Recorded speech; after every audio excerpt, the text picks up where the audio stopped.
আসসালামু আলাইকুম, সবাই কেমন আছেন? আমি তো ইনশাল্লাহ অনেক ভালো আছি। তো প্রতিদিনের মতো আবারও একটা ব্লগ ভিডিও নিয়ে আসলাম।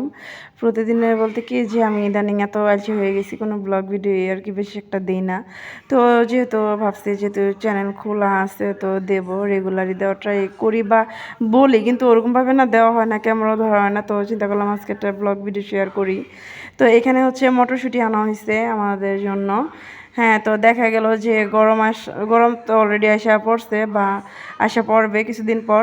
তো এই কারণে অনেকগুলো মটরশুঁটি কিনে রাখলাম। এগুলা সুন্দর করে এগুলা করছি, খোসা ছাড়াই নিলাম। এটা ফ্রিজে ডিপে রেখে দেবো যাতে গরমের দিনে রান্না করে খেতে পারি। তো এখানে আজকে কি কি রান্না হয়েছে সেটা আপনাদের সাথে আজকে শেয়ার করব। তো এখানে হচ্ছে লাউ লাউ ডগা ভাজি, ওইখানে মেথি শাক ভাজি, আর এটা হচ্ছে রুই মাছ দিয়ে সিম তরকারি রান্না করা হয়েছে। আর দেখবেন যে সারাদিন রোজা রাখার পরে শাক সবজি হলে কিন্তু পেট ভরে ভাত খাওয়া যায়। বিশেষ করে আমি মাংসর চেয়ে আমার কাছে কেন জানি এই ভাজি, শাক ভাজি বা ভর্তা, সিম তরকারি বা সবজি তরকারি, যে কোনো তরকারি আমার খুব ভালো লাগে খাইতে। তো যাই হোক, আজকের দিনটা অনেক ভালো গেছে আলহামদুলিল্লাহ। আজকে 2 দিন ধরে কিন্তু তেমন একটা বাইরে রোদ নাই, তো একটু ঠান্ডা ঠান্ডা যেতেছে, ভালোই লাগতেছে। তো আসলে এই রোজার মাসে আল্লাহ এমনিতেই রহমত দিয়া দেয়, সেটা আর এই রোজাগুলো কেন জানি খুব ভালোভাবেই করতে পারতেছি, কোনো রকম খারাপ লাগে না। যখনই খারাপ লাগে গোসলটা করে ফেলালে অতটা আর খারাপ লাগে না তখন আর।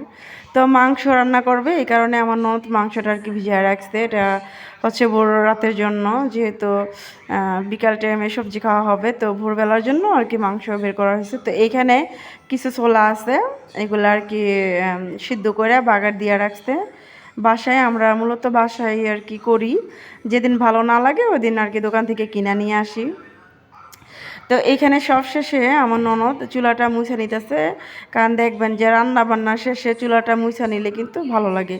আর এখানে হচ্ছে মরিচ ভাজা, হ্যাঁ, এই মরিচ ভাজা ওই যে পাতিলায় পান্তা ভাত দেখতেছেন, এই মরিচ ভাজা দিয়ে খাবো, এই কারণে এটা রাখছি।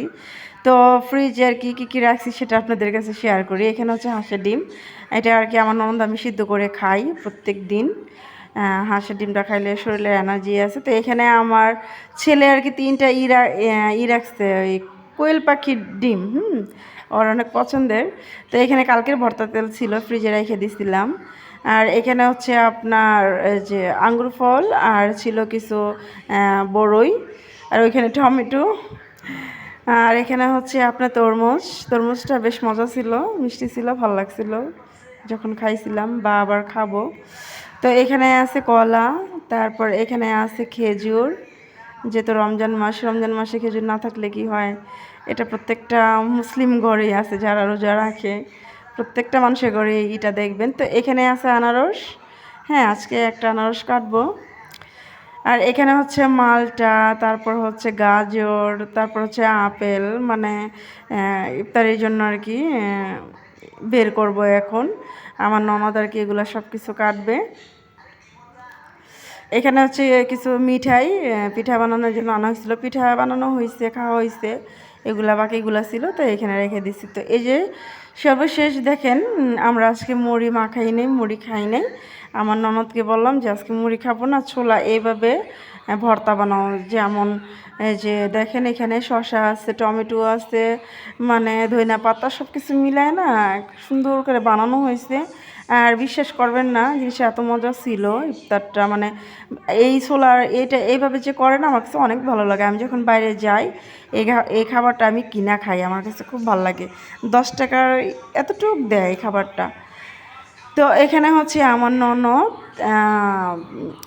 মাংস ভাজবে। তো ওইটা কিন্তু আপনার যেটা কড়াইতে দেখতেছেন ওইটা ময়লা মনে করবেন না, ওইটা আর কি আপনার মাংসের একটা টুকরা চলে গেছিলো এখানে, মানে ছোট ছোট পিস করা হয়েছে।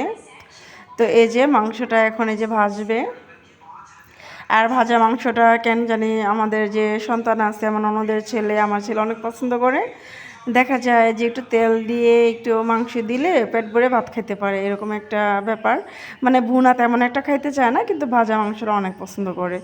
তো আপনাদের কার কাছে কেমন লাগে অবশ্যই কমেন্ট করে জানাবেন। আর দেখবেন সন্তানরা কিন্তু যেভাবে খাইতে চায়, মা কিন্তু ঠিক ওইভাবেই চেষ্টা করে, যেমন আমাদের মারা করে আসছে তেমন আমরাও কিন্তু এরকম করি, বা আমাদের দাদিরা আমাদের আব্বুর জন্য যেরকম করছে বা আমার নানির আমার মার জন্য যেমন করছে, আমার মা যেমন আমাদের জন্য করছে, এখন আমরা আমাদের বাচ্চার জন্য করব। এটি কিন্তু নিয়ম, তাই না? আর বাচ্চারা পেট ভরে ভাত খেলে মায়েদের কাছে কেন জানি খুব ভালো লাগে। এটা প্রত্যেকটা মায়ের কাছে, শুধু যে আমি তা না, প্রত্যেকটা মায়ের কাছে খুবই ভালো লাগে। তো এখানে হচ্ছে আমার ছেলে পেঁয়াজ আর কি ভাজাটা অনেক পছন্দ করে সাথে, সে সাথে আমার ননদের বড় ছেলে অনেক পছন্দ করে পেঁয়াজ ভাজার সাথে। তো কালকে আর কি কালকেও রান্না হয়েছে, দেন আজকেও ওদের জন্য রান্না করা হয়েছে। তো সবাই ভালো থাকবেন, আল্লাহ হাফেজ।